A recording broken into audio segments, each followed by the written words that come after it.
wewe ni mfanyikazi wa Mwenyezi Mungu Subhanahu wa Ta'ala. Wewe ni mwenye kutangaza neno la Mwenyezi Mungu Subhanahu wa Ta'ala, na haitaki kusoma, haitaki kuvaa vilemba. Kazini kwako angalia kufanya mabaya, kumbushe mtu sala bwana. Hiyo ndo amri bil ma'ruf na nahi anil munkar. Anayesengenya bwana usisengenye, anayekusambazia machafu bwana usimtumie, anayekusambazia izara ya mtu usinitumie, usimwazirishe mwenzako. Utakuwa umefanya kazi ya Mwenyezi Mungu Subhanahu wa Ta'ala.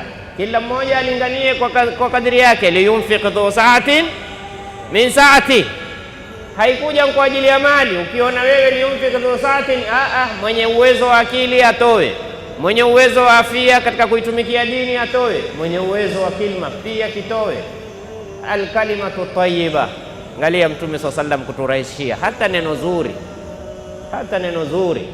Mwenyezi Mungu akuhifadhi, Mwenyezi Mungu